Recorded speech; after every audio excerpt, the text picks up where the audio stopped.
can wear my hat, my special hat, and be in the middle of the circle.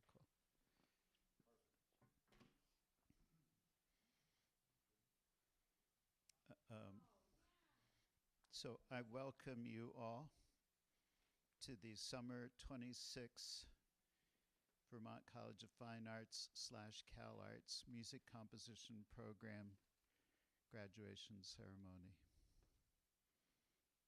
Let us begin.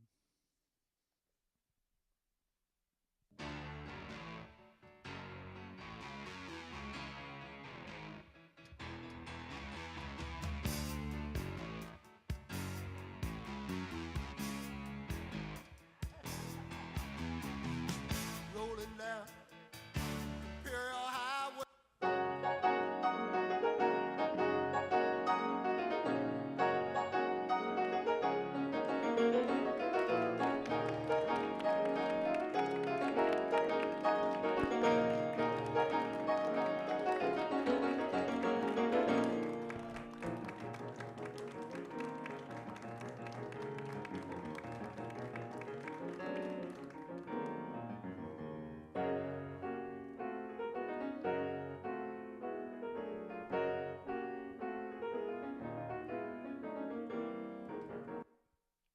I guess I should welcome you in the name of the music composition program.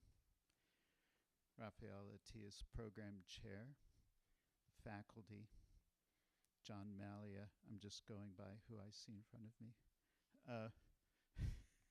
Carla Kilstedt, Mike Early, Rick Bates, Lisa Metsukapa. Who am I missing? I'm Roger Zahab. We're here to celebrate Georgia Bell's graduation. And I believe that at the full-scale VCFA ceremony this afternoon, the actual conferral of degrees will be incanted. Would anyone like to speak in honor of Georgia? Faculty members? Congratulations. Congratulations. It's been a great pleasure to be here with you and get to know you a little bit and read your profound dissertation. And yeah, you've done so much here, and it's just so it's a big day. I'm happy for you. Hey, Georgia. It's just been really cool. You're a very calm presence here, and a kind of very quiet energy, and I really appreciate the diversity of art making that you do. Yeah, and I think it's very special about this place that we have so many people like you, really just making stuff without really thinking about the box that it goes in. So thank you for helping us, or letting us be a part of that. There's some people that make a path and like, this is what I'm doing this kind of thing, and they go super deep into that. And I feel like you actually cross your language is about a multiplicity of languages, looking at one kind of thing or energy and like translating something from smell to words to visual shapes to sonic energy, and it's all resonance and connective resonance, and it's all different iterations of the poetry through which you see life and walk through the world with, and it's been really beautiful to be a part of that.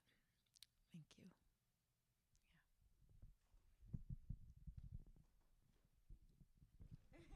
Yeah.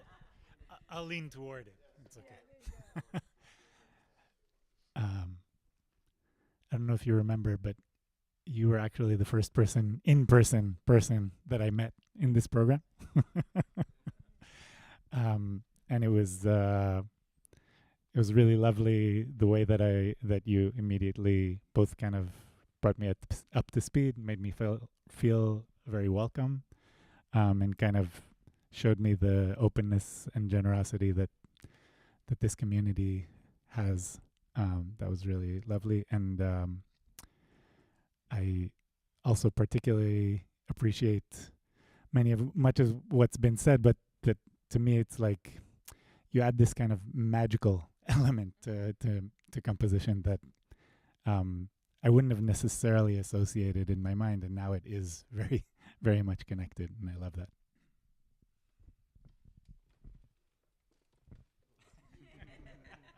I get real huddled in. It's fine. I'm good. So right after I got accepted to VCA, Lisa said, I've got somebody that you should touch base with. She's Georgia. She's in Los Angeles. She plays upright bass, and she's really cool.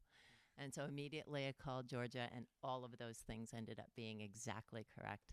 And then over the my first two semesters, anytime I was confused, panicked, or frightened, all it took was either a text or a call with Georgia, and 100% of the time she made everything okay.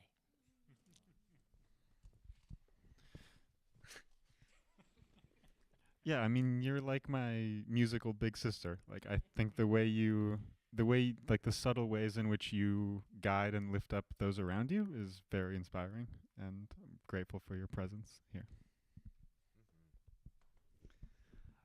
I feel very robbed that I only get to spend so little amount of time with you, but truly, in the small time that we did get to spend together, I became so much of a better musician just by being around you.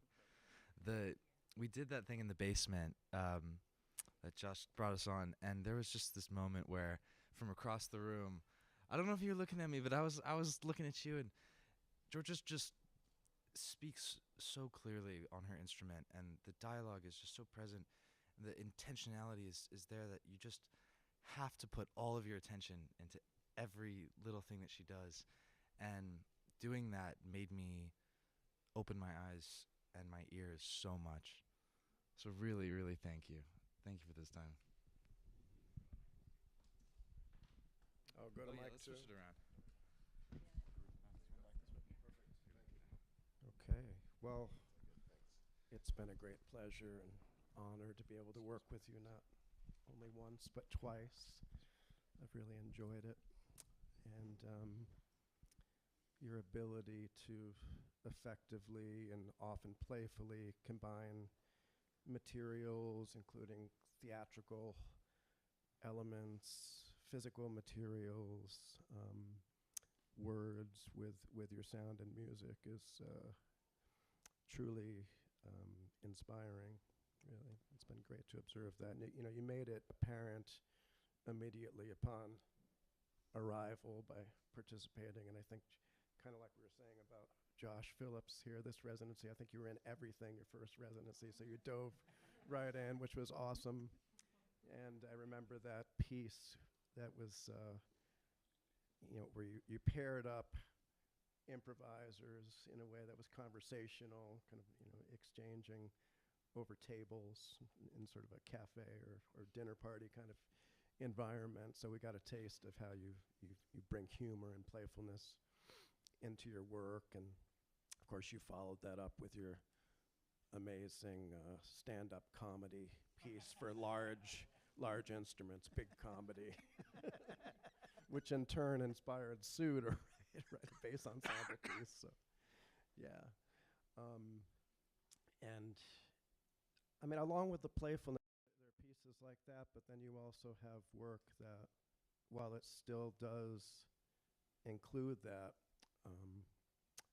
kind of play and fun, there's like those pieces I just talked about I feel like they're kind of like dotting the perimeter of your creative sphere, and at the center of that, there's something actually much deeper and very conceptually grounded, that it's at once both serious and playful. Like, for example, the piece you wrote for that mixed ensemble of improvisers where you kind of treated them like a Greek chorus, and the violist was a soloist, and you'd get this response. And it was playful in the sense that you had audience participation, where you had these big cards, but the statements or questions were often very, very serious and heavy subjects like war and things like that. But the audience was having fun also. So you have a unique ability to combine those things and to do audience participation in a way that's really enjoyable for everyone. I think like it doesn't feel awkward. It just feels fun and integrated into the music. Georgia, in her thesis, which Rick was referring to earlier today, kind of starts out with a beautifully crafted, super concise and clear, effective manifesto called the Luftmensch Manifesto. Do you mind if I read that to people? Yeah, I have it on my phone.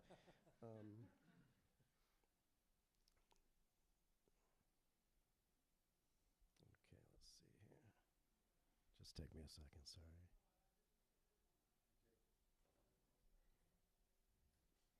Okay, here it is. So George's Luftmensch Manifesto. Luftmensch is a Yiddish word that directly translates to air person. A Luftmensch is one with their head in the clouds, feet barely touching the ground, who follows their whims but is typically unable to make a living by way of those whims.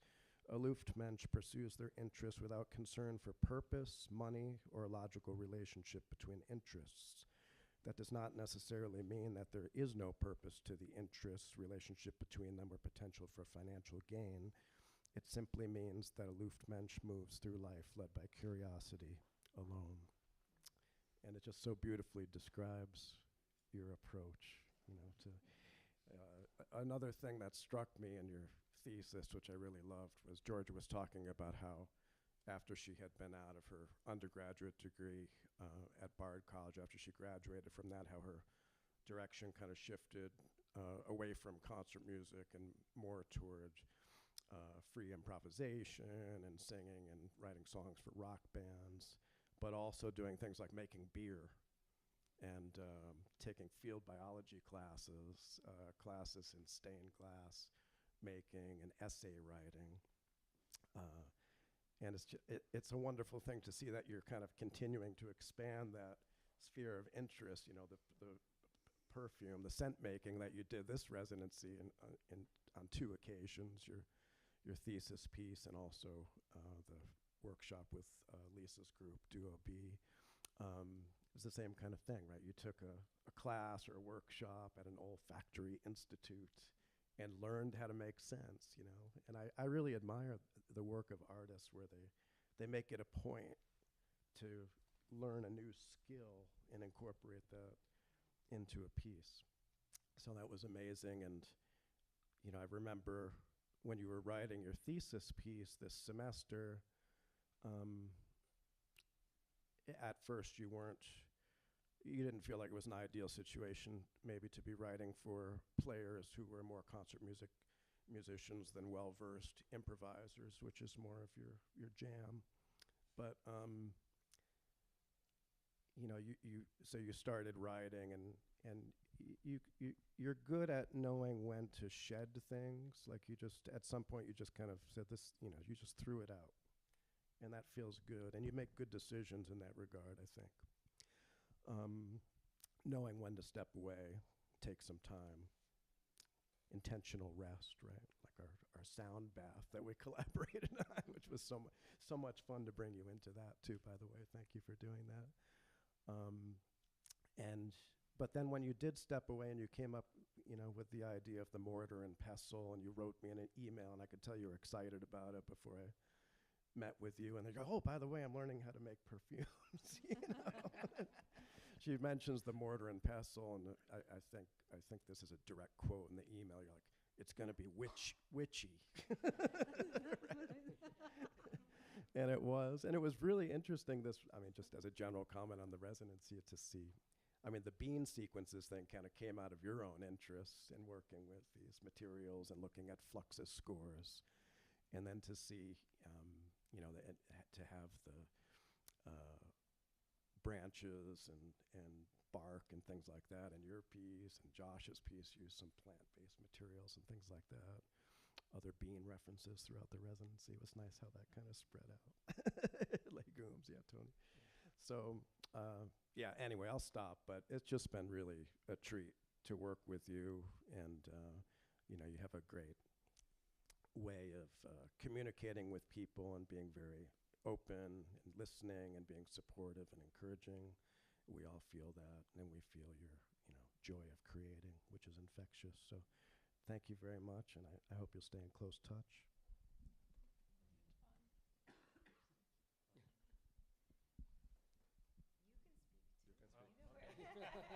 Well, I didn't go to this program, so but I want to start by saying thanks to all of you for supporting Georgia, because she's the best. And I know she learned a lot and had a great time. And I guess I just want to reiterate some of the things that John was saying, is that Georgia's a great person, very inspiring every day, and she's always learning. You know, even with during this program, she was taking other classes, you know, like the like learning how to make sense, and you know, she's just inspiring in so many ways. And you know, the Luftmensch Manifesto speaks a little bit to this amazing Jewish tradition that I think she really strongly embodies about mixing comedy with seriousness.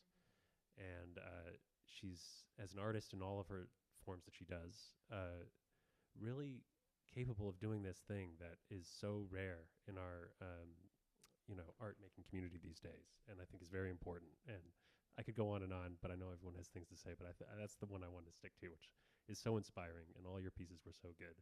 And I don't know what else to say. Georgia, I think I've known you not as long as others here, but what I think of my experience watching you perform and the things you've done is it's boundaryless. I think of the world before there was countries and man-made boundaries, and I think you inhabit an ancestral connection, and that's what I feel with what you do. And it goes beyond music. It just goes to kind of essence of what sound transmits as a vehicle for connection. It's sensorial. Your performance last with the ensemble was sensorial and olfactory, and it just goes beyond what we expect a musical performance to be. And that is what I am completely blown away by and truly admire about what you do. So thank you, and remain boundaryless in your path forward. I think you are a super iconic person. I think you have this strength of identity and just sense of doing things that's instant. You can instantly perceive it, like within 5 minutes of interacting with you. You have just such a clear vision. So one of the things that Roger has talked about is the idea of a composer as somebody that instigates something, an interaction between things, rather than somebody who's like a megalomaniac auteur that dictates every single thing about their work. And I think you are a master at instigating interaction between different elements, and the way that you select the things that interact, it just creates this really compelling result that's really effective, and I think really communicates who you are. And just the range of things you do that everyone's talked about, the way that you're able to have that identity come through because of how carefully you craft the interaction between these things is just awesome to see. I know that is working in education a goal for you?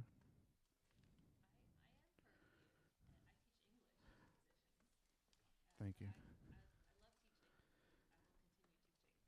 I feel like you are going to be the most incredible real world example of how somebody can have develop such a clear vision and articulate that in the real world. So it's been really awesome to work with. And you're also just incredibly supportive. You've reached out to me almost as much as anybody else, or more than anybody else, about what I'm doing, and you've really just made an effort to connect, I feel like, with everybody. So thank you. I will just echo what a lot of other folks were saying about both the conceptuality and the playfulness. You may remember when I ran up to you after your color jazz cigarette thing, and I was like, "Oh my god, it's so amazing!" But I feel like despite the fact that our music probably to other people sounds nothing alike, I'm like, yeah. There's some deep weirdo-ness that maybe is coming out of that ancestral connection into both of us. Maybe we have the same weirdo art mother thousands of years ago. And so it's just been really nice to have someone else like that around to be okay, maybe that was a little messy, but I bet Georgia gets it. And I hope if you ever felt that way, I just want you to know that I got it.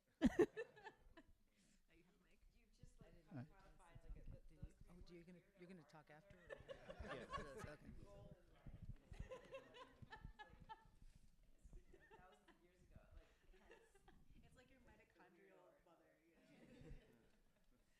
I was going to say mitochondria too. That's good.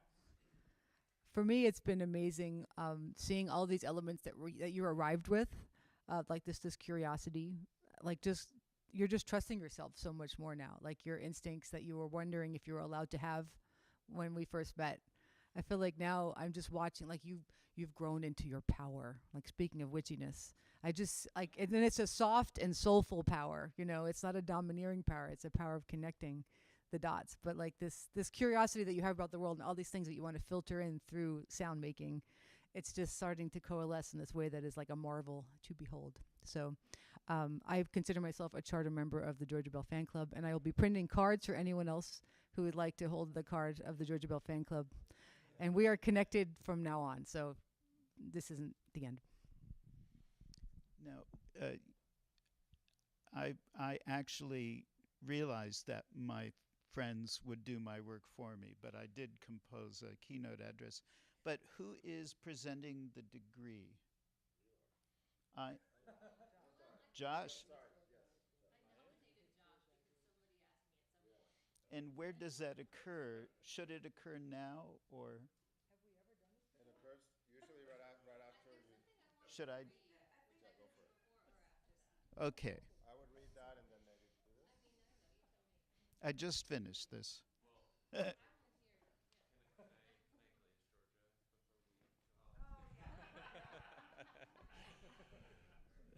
Georgia, I'm gonna miss you, dude. I feel like we've been here the whole time together. So when I think back on VCFA, you're one of the people we're right there. I just more than anything appreciate. Obviously, everybody's mentioned the multidisciplinary thing. My favorite kind of artist, but you have a thought about what the audience is experiencing in a way that people often don't.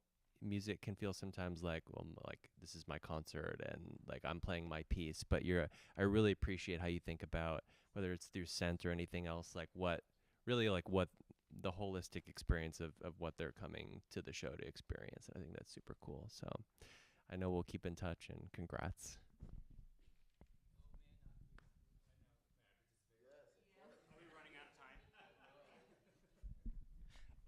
Well, firstly, know that Stephanie and King are currently giving you a speech. So enjoy that. And just what I like the most, Georgia, is because I'm not ever really privy to what you're going to do. And then you show up and start bringing things in, and I laugh out of joy. I'm really excited. I'm like, what is going to happen with all this stuff? And then it gets going, and it just keeps getting more fun, and then the execution is awesome. The balance, and so it's comedy or levity, right, and then seriousness, and it all works and it all balances, so thank you for thanks for doing your work. It's a lot of fun. I get a lot out of it, so selfishly, thanks.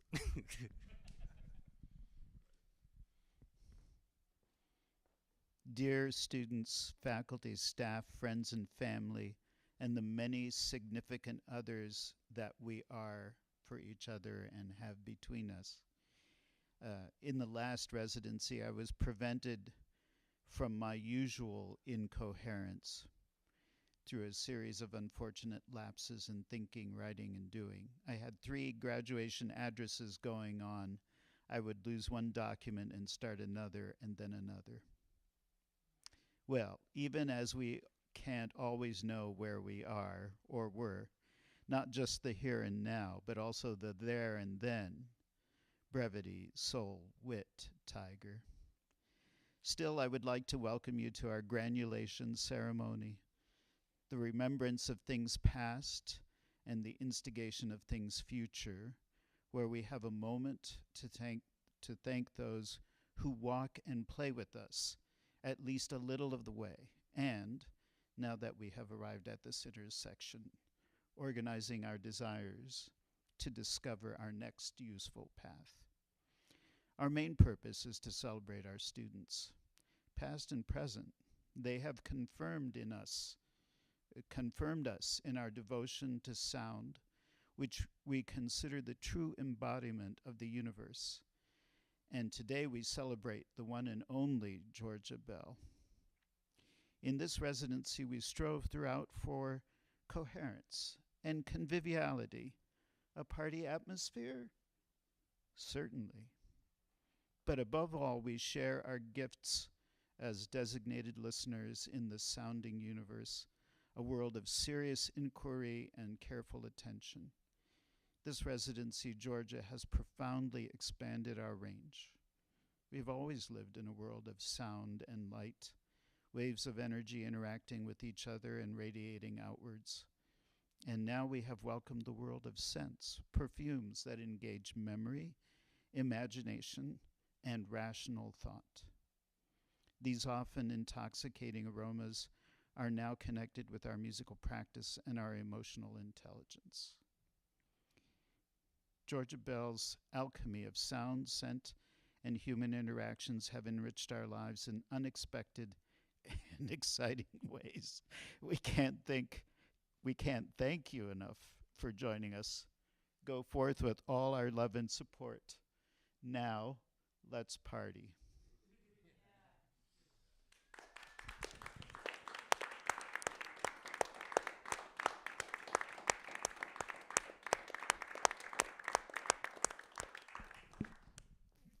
The diploma of the Master of Fine Arts in Music Composition for Georgia Bell will be presented by her partner, Josh.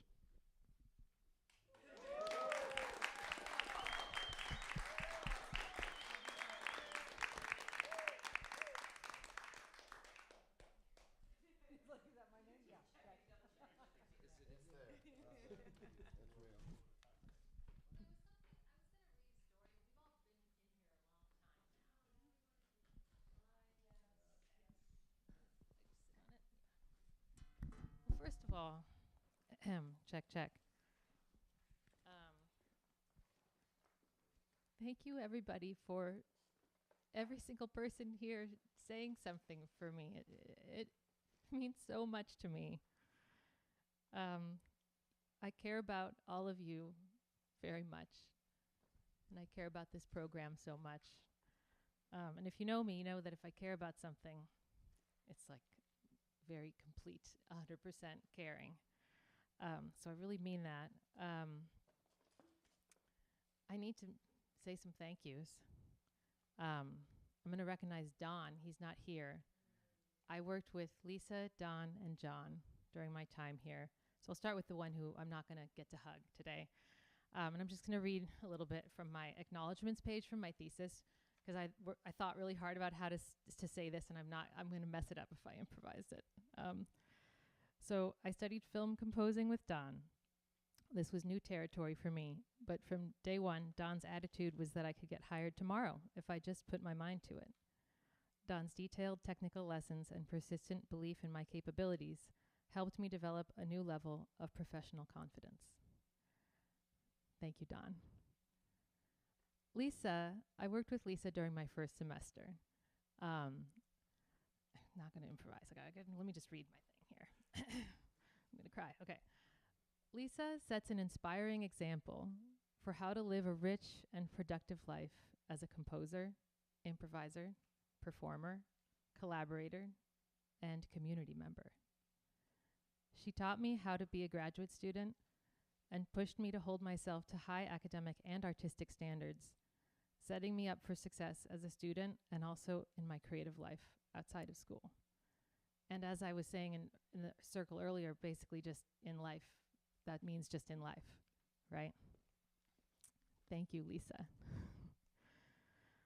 John, I got to work with John for 2 semesters. And I worked with him my 2nd semester, and then when it came time for my 4th semester, I was like, yeah, I'm going to work with John again. Because we had a great rapport, and it felt right. And it was so wonderful to work with you twice. I feel very lucky. After working with John for 2 semesters, something has shifted in my work that makes it feel more like me. And I also want to expand that to say working with every person here has helped me feel more like me, if that makes sense. And I hope I can do that for others too. It's like this family feeling that's very, very special here. John's thoughtful guidance empowered me to trust my natural inclinations towards humor, narrative, and emotional gestures. I'm grateful to John for making space for me to experiment, explore, and be myself. Thank you, John. And now, if everyone still has a little bandwidth, I have a story I want to share that's kind of about this idea that we talked about in the circle a little bit, that who we are here and what we do here defines us no matter where we are and what we're doing. And this is what life is all about. This is something that didn't make the cut for my thesis, so it's a little academic in tone because I wrote it and then I was like, oh, that doesn't quite fit, but it felt really right for today. So a little story. Hauser and Wirth is an international art gallery empire with large, opulent spaces across the globe and a roster of very big names ranging from contemporary stars to the estates of stars long dead, such as Takesada Matsutani, Henry Moore, Amy Sherald, and David Hammons. This is about a work of David Hammons that was really had this very special experience with. In May of 2025, towards the end of my 2nd semester at VCFA, I visited the Hauser and Wirth location in downtown Los Angeles with my friend Brika and my husband Josh to experience Concerto in Black and Blue, which was originally put together in 2002-ish, but there was a new iteration in 2025 that they put on. It's an installation by David Hammons. Before entering the installation space, the 3 of us were each given a small handheld keychain light. Squeezing the keychain activated a single blue LED. We walked into the installation and were immediately engulfed in cool, quiet darkness. I couldn't see a thing. Our cautious footsteps were gentle but reverberant in what felt like a large, airy space. I squeezed my light on.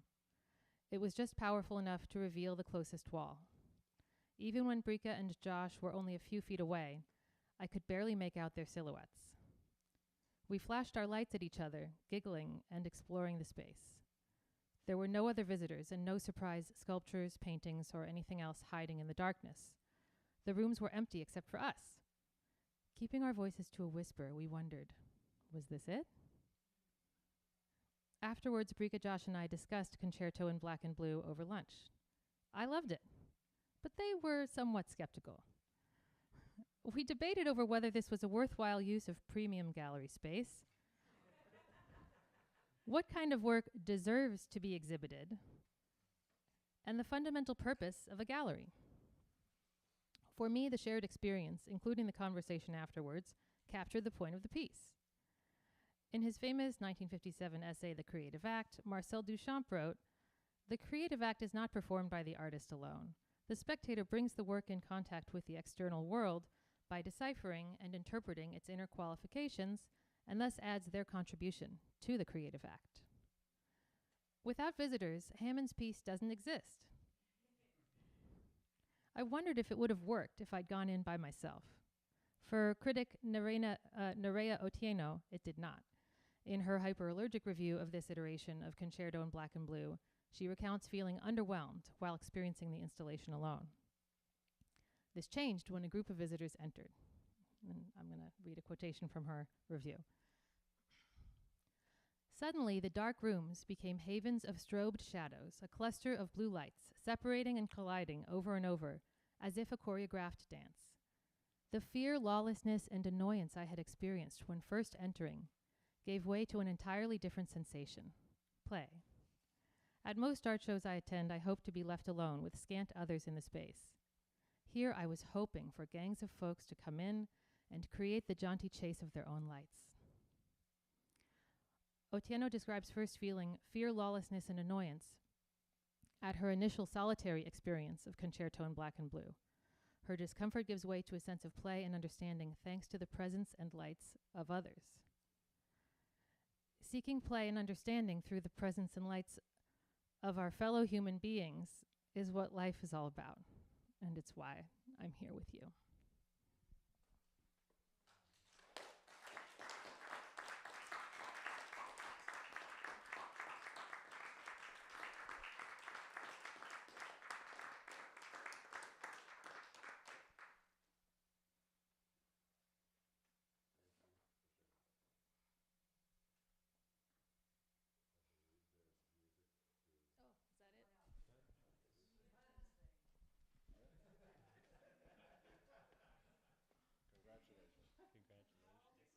Are we going to introduce the music first? Because often that's...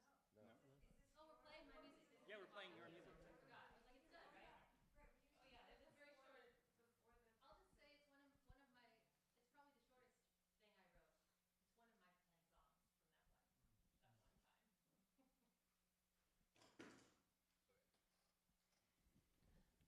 of my 10 songs from that one time. Rose vine and charcoal, mother of pearl, hummingbird marchetta,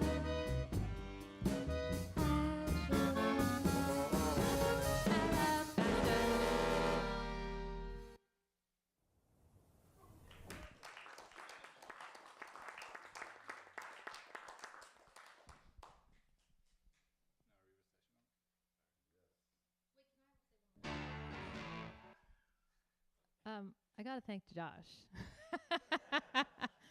And I'm really glad that many of you have really kind of gotten to know him a little bit because he is so supportive and has come to a lot of the events here.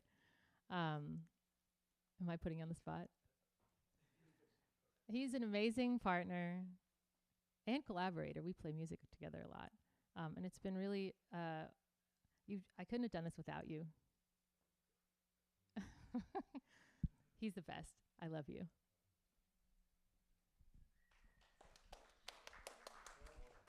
Also, to my parents, Mom and Pop, I love you. Thank you for everything.